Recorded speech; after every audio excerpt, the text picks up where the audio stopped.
Hey everybody, welcome back. Thanks for joining us today as we continue through the early part of Genesis and as we move into not only a new chapter literally, but also a new chapter figuratively in the story as we join the man and woman, Adam and Eve, now known in the text consistently, outside of the garden. And as they come into this new reality, we really jump right to the story. So there are connectors. Be fruitful and multiply hangs in the background, as does their disobedience. And we see these things come together. So the first thing that we read as we open the chapter, verse 1, chapter 4, now the man knew his wife Eve, and she conceived and bore Cain, saying, I have produced a man with the help of the Lord. Oh, we can just briefly stop there, Michael. So this word know in Hebrew is really important in the scripture, and particularly in the book of Genesis. To know someone, obviously there is physical intimacy, even sexual intimacy here, but there is relational intimacy.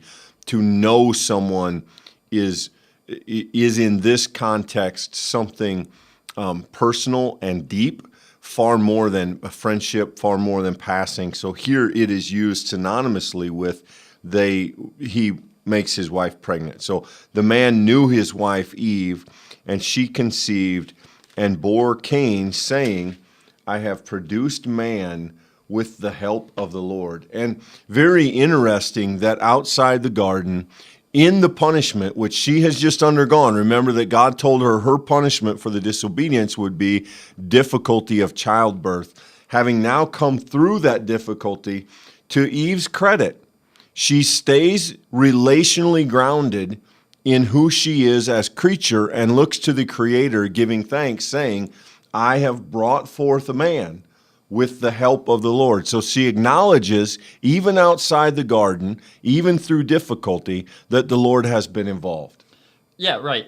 We should, I think, read this positively, that ultimately God has been faithful even following the consequences of the fall. This is good news. I mean, ultimately, that this thing that was going to be more difficult, childbearing, is still possible, that they can still, on some level, keep this promise that God made, that they would be the people who would carry on, populate the earth, that they would be fruitful and multiply. Here is the first mark of that happening. And there's a sense in which this is the first positive note that's followed all of the negative notes that we've had thus far, that amidst all of the struggle, sacrifice, the shame, the guilt, the vulnerability that the man and the woman have experienced thus far, now there's birth, and there's new life, and there's the hopefulness that comes with that. And she properly attributes that blessing to the help of the Lord. And so, it is an interesting contrast. Of course, in the sin narrative, both Adam and Eve take what's not theirs from the Lord's own garden, from his own command, the thing that he told them do not do. They chose to take their own action and to take for themselves. Now, as this good thing happens, Eve ascribes praise to the Lord. And that is, fundamentally, that is a kind of movement of faith. It's a positive thing, certainly, to follow what we've had thus far. Right, and let me read on a ways, and then there's a lot to talk about here. Next, she bore his brother Abel.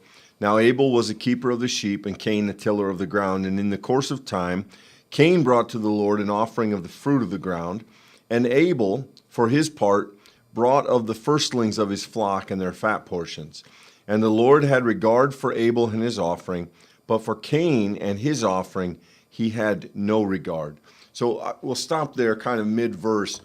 There is a lot happening here, and we begin to see the introduction of some themes that will be important throughout the rest of Genesis that have to do with siblings, specifically brothers.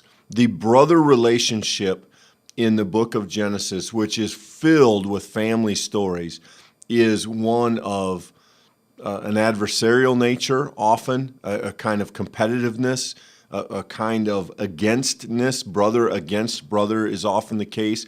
particularly as we see here that the younger brother often gets a favored spot or a favored judgment over the older. This is a theme we'll return to a couple of times in this book.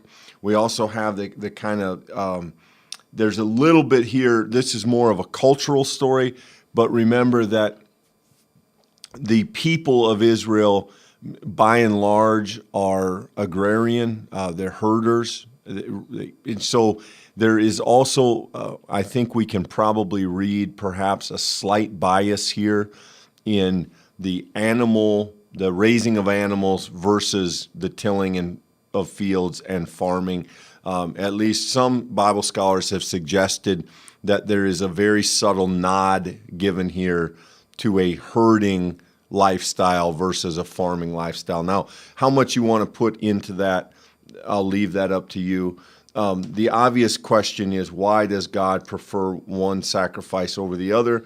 And there is perhaps a very subtle clue in this idea that Abel brought the firstling, but the truth is, be very suspicious of anybody who tells you they know, because the bulk of both Jewish and Christian Bible study has been we don't really have a clear answer to that question. Yeah, that's exactly right.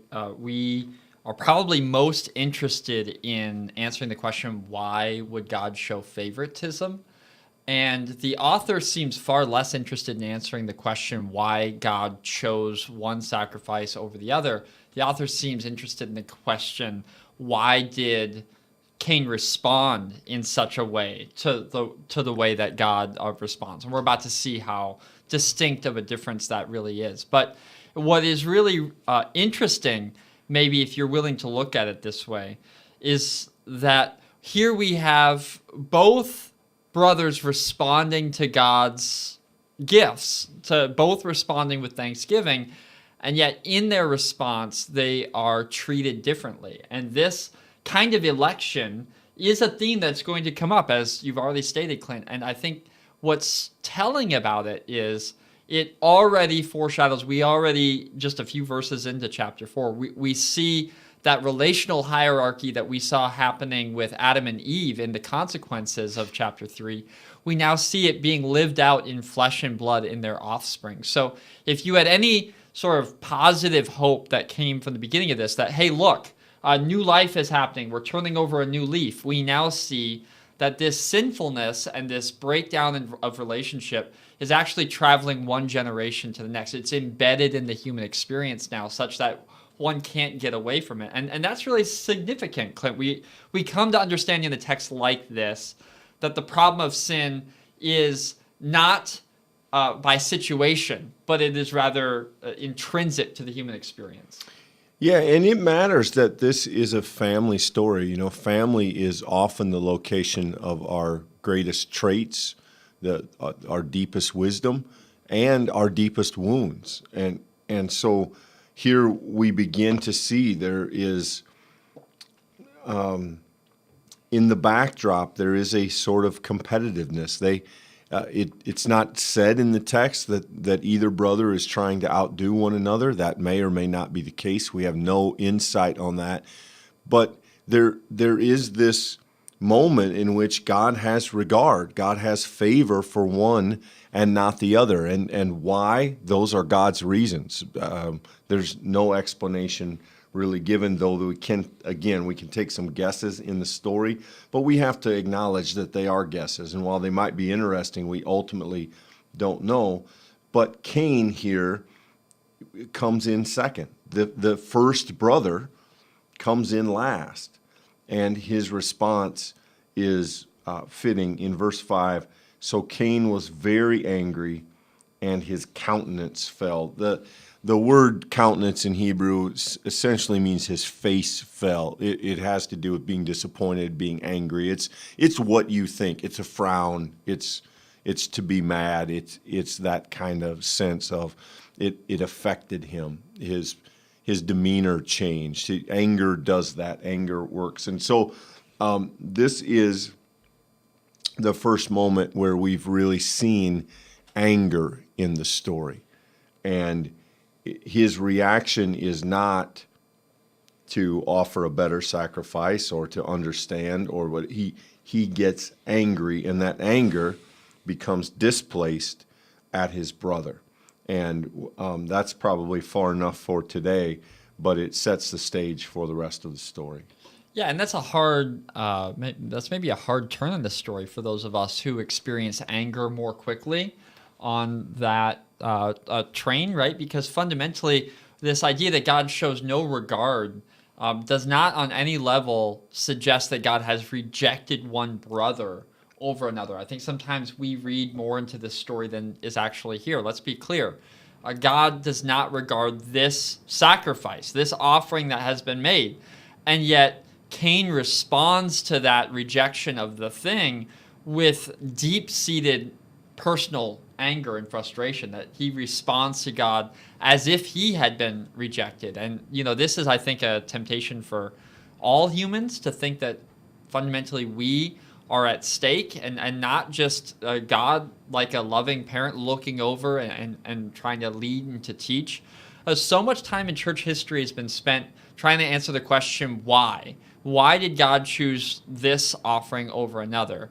And that gets really, really sort of deep into the weeds of people speculating. But if you're willing to rise above that for just a moment, to look down at that with a little bit higher view, isn't it interesting how the first generation that follows, right, the first generation born and not created, that their conflict breaks down their relationship between each other and with God. And it's not fundamentally an issue that God has with Cain per se, but rather with the sacrifice or the offering or the worship that they're giving. They have made this material thing of much greater importance than maybe even God had. We don't know that. The text isn't explicit about that. So we do have questions. I think anyone who comes to this text is going to wonder why in the world could you be justified in one over the other? But it seems like maybe the author is trying to point us to a far different reality. Why does Cain respond in the way that Cain does? And clearly that's connected to the story that precedes this one. Right, and I think we have a little time here, so let's press on and see God's response. So Cain was very angry, and the Lord said to Cain, "Why are you angry, and your countenance has fallen? If you do well, will you not be accepted? And if you do not do well, sin is lurking at the door. Its desire is for you, but you must master it." A really fascinating verse. Why are you angry? If you've ever dealt with kids, you have it, right? A kid gets mad, flies off, and you say, "Well, why are you angry? I asked you to do something."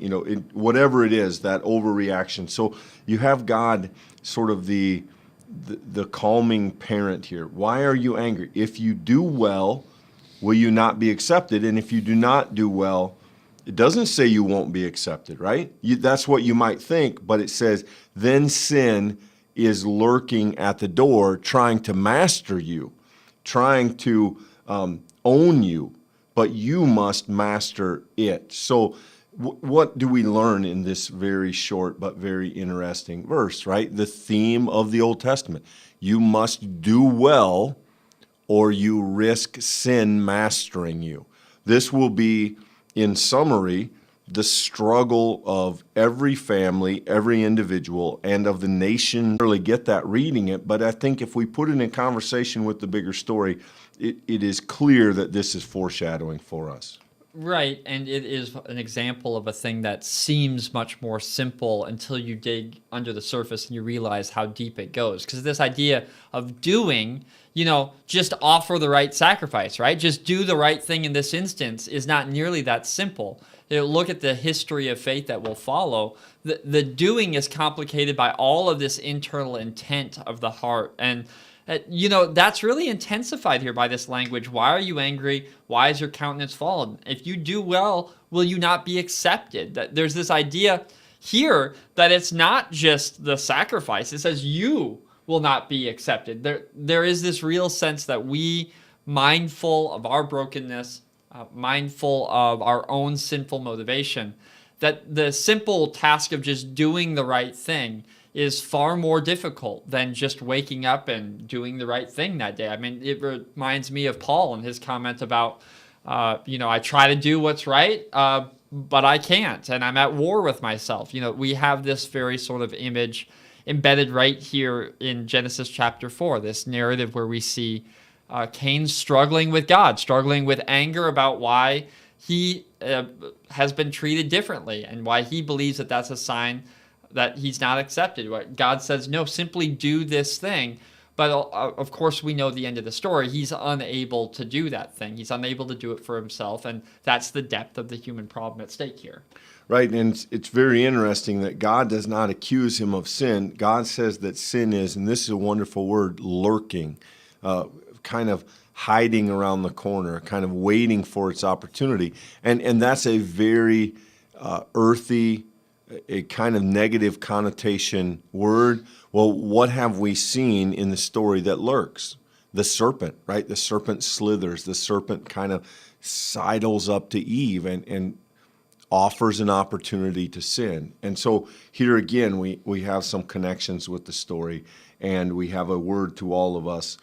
Sin is lurking at the door. It desires you, and you must master it. And unfortunately, Abel is going to not only not master it, he's going to miss it by a million miles. But we will cover that part of the story tomorrow. Yeah, the implications of this, let's be very clear about this. The implications of this are not the firstborn just trying to be a perfectionist. The implications of this will be history shaping. It will transform the life of this family and even God's relationship with the first generation of those born after creation, right? The schism that we are already seeing present between Cain and God, and in some ways between Abel and Cain, this relational schism is going to become final and permanent in a way that this story is very foreboding.